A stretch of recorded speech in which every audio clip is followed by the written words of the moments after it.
Newspaper reading gives you benefits, and for this there are some important points for reading newspaper effectively. ठीक है, सबसे पहले बात कि न्यूज़पेपर रीडिंग से आपको स्टैंडर्डाइजेशन मिलता है. ठीक है, क्या मिलता है? Newspaper reading gives you standardisation. Language का जो स्टैंडर्ड है वो आपको न्यूज़पेपर से बहुत अच्छा मिल सकता है. और दूसरा बेनिफिट है awareness of current affairs. Right, अभी हाल फिलहाल में क्या हो रहा है ये बातें आपको पता चलती हैं किससे? न्यूज़पेपर से. ठीक है, साथ ही साथ आपको जो लेटेस्ट वोकैबलरी, ठीक है, वोकैबलरी इन यूसेज इन करंट कंटेक्स्ट, ये भी आपको पता चलता है. ठीक है, एंड लैंग्वेज स्किल्स आप सीखते हैं न्यूज़पेपर रीडिंग से. सो बेनिफिट्स का एकदम पूरा का पूरा कॉम्बिनेशन है. And it gives you connectivity with the grammar also. Language तभी अच्छी लगती है जब वो ग्रामर से कनेक्टेड हो. ठीक है, so multiple benefits are there. और न्यूज़पेपर रीडिंग अगर आप एक पैसेज भी डेली करोगे तो वो भी आपके लिए सफिशिएंट होगा. आपको बहुत ज़्यादा टाइम स्पेंड नहीं करना है. टारगेट एटलीस्ट वन पैसेज, और वो भी एडिटोरियल सेक्शन से. एडिटोरियल सेक्शन वो लोग लिखते हैं जो टीम में पूरा लैंग्वेज की स्पेशलिटी रखते हैं. Right, so it is going to be very useful. अब जैसे ये हेडिंग है needless accommodation on the judiciary and the term of the enforcement directorate head. Now needless, this word is an adjective or what? हाँ, needless noun नहीं है, needless adjective है. ठीक है, और अगर हम बात करें कि इसका नाउन क्या होगा तो this is needlessness. needlessness, this will be the noun, and needlessly will be the adverb. Obviously इसका जो opposite है वो needful होगा.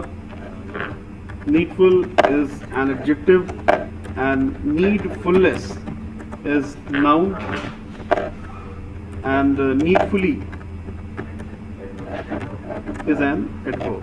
needfully, अब इसमें इसका जरूरी नहीं कि एडवर्ब हो ही, तो ऐसा भी हो सकता है कि नीडफुली, आवश्यकता, नीडफुली एज सच कोई वर्ड एग्जिस्ट ना करता हूँ. जैसे लोग सोचते हैं कि चेंजमेंट वर्ड होता है, बट चेंजमेंट वर्ड नहीं होता है. राइट, तो इसको हम कैंसिल कर देंगे. जैसे आपको पता है कि चेंज वर्ब है एंड चेंजमेंट इसका नाउन नहीं होता है, इसका नाउन चेंज ही होता है. ऐसा कई बार लगता है कि ये इसका नाउन होगा, बट वो एक्चुअली नहीं होता है. Changement is no word. तो वैसे ही नीडफुली भी वो सपोर्ट नहीं कर रहा है. तो नीडलेस मतलब अनावश्यक, you can say unnecessary.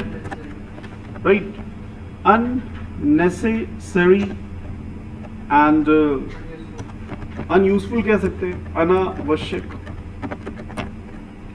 and needful मतलब necessary, this is आवश्यक. तो इस तरह से आप डिफरेंट वर्ड्स को नोट कर सकते हो. ठीक है, तो इसमें कहा जा रहा है कि नीडलेस अकोमोडेशन. अकोमोडेशन का मतलब क्या होता है? अकोमोडेट वर्ब है और इसी वर्ब से बना है अकोमोडेशन. बल्कि आपको जान के आश्चर्य होगा कि अकोमोडेटिव एक अलग वर्ड है जो इसी से बना है, एंड इसका मीनिंग होता है, do you no, accommodative. Accommodative adjective बन रहा है. और अकोमोडेटिव का मीनिंग जानते हैं? चलिए सबसे पहले अकोमोडेट का मीनिंग बताइए. Accommodate means adjust, to exist, to adjust.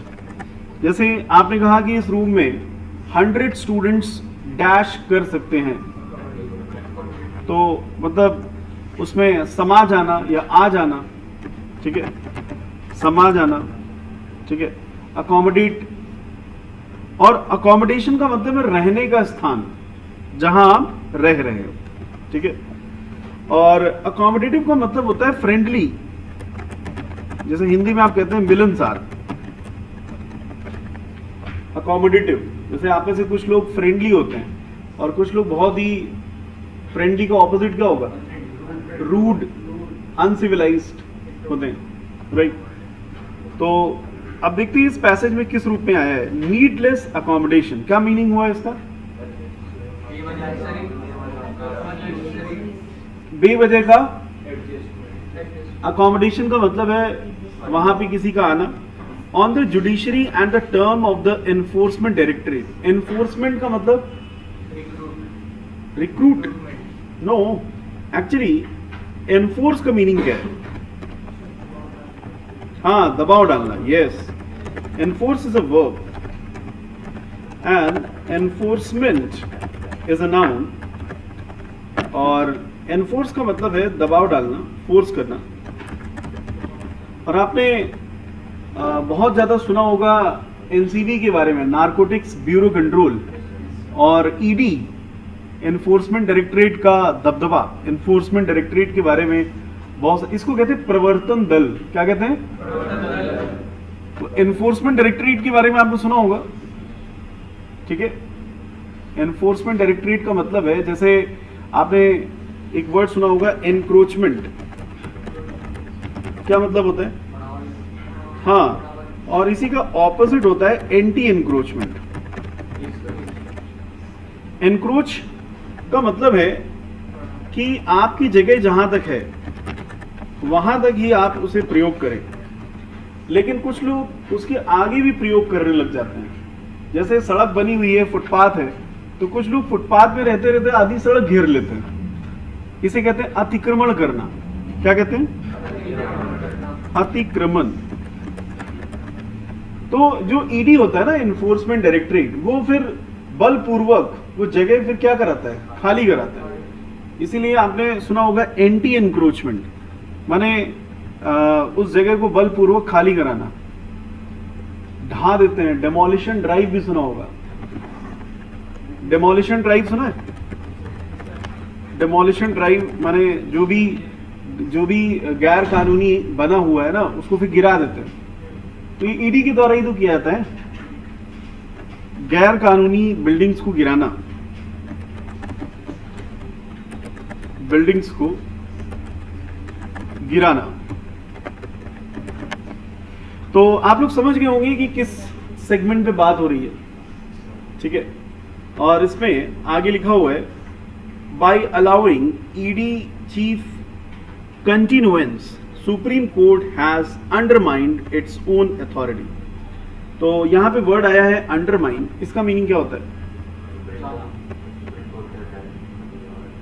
Undermine, हाँ, अंडरमाइन, अंडरटेक किसी चीज को, अंडरमाइन। तो इस पैसेज के बाकी वर्ड्स हम लोग देखते हैं। Okay, what is the word continuance? अब यस, कंटिन्यू से बना है कंटिन्यूएंस, कंटिन्यू वर्ब है। क्या आप बता सकते हैं कंटिन्यूएंस क्या है? कंटिन्यू एडजेक्टिव कैसे हो गया? एडवर्ब भी नहीं होगा, नाउन होगा। जैसे आपने कहा कंटिन्यू वर्ब है, जैसे आपने कहा कि मैं सेशन कंटिन्यू करूंगा, तो आपका सेंटेंस होगा I will continue the session. अब आपने कहा कि ये सेशन हमारी कंटिन्यूएशन में है, this session is in are, this session is in are, yes, continuation, ऐसे होता है।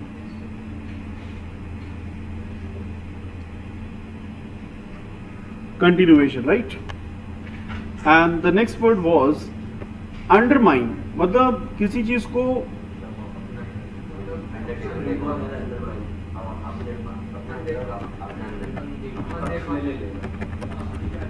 अंडरमाइन, आपने इसका अंडर एस्टिमेट वर्ड भी सुना होगा।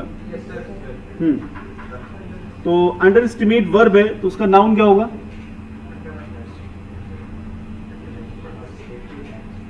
Under estimation.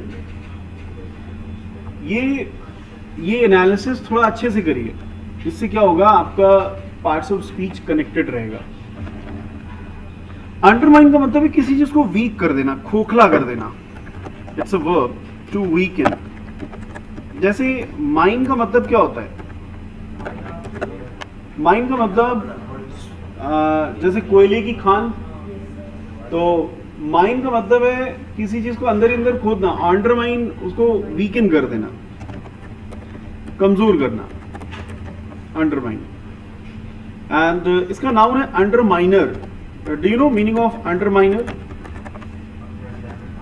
नहीं, खोखला करने वाला, कमजोर करने वाला। It is the noun underminer. It comes no more as a shock or surprise if the Supreme Court is seen. क्या आप बता सकते हैं ये सेंटेंस एक्टिव में है कि पैसिव में है? ये सेंटेंस पैसिव वॉइस में है क्योंकि supreme court is seen. And अगला वर्ड लिखिए डिफर, DEFER। हाँ, नोट कर दिया ये DEFER। डिफर वर्ब है एंड डिफर से ही बना है डिफरेंस। जैसे आपने कहा कि उसकी और हमारी ओपिनियन में क्या है? डिफर है। सो DIFFER और DEFER में क्या अंतर है?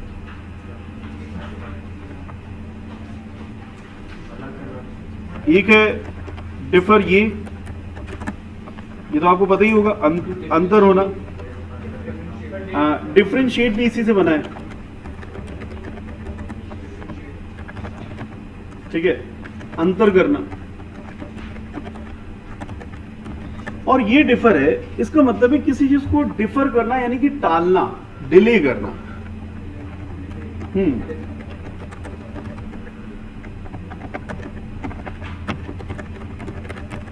टालना,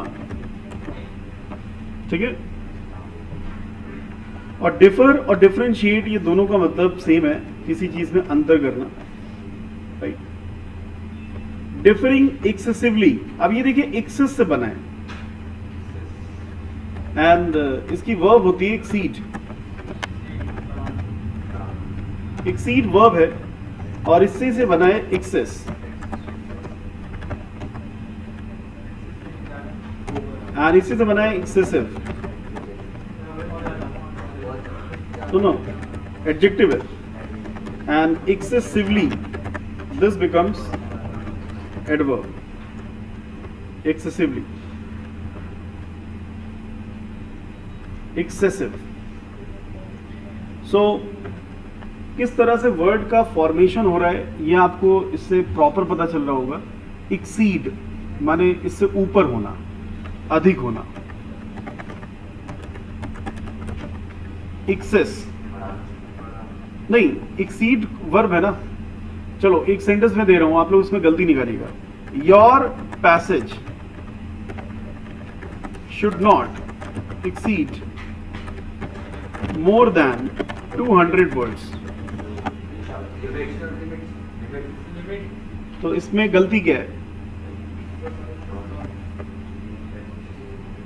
इसमें गलती है कि इसमें मोर देन नहीं लगेगा, इसमें होना चाहिए your passage should not exceed 200 words. यहां पे मोर देन की कोई जरूरत, सिंपली यहां पे होना चाहिए 200 वर्ड्स। नो, एक्सीड की तुरंत बाद में लिमिट आ जानी चाहिए, ठीक है। So this is what exceed.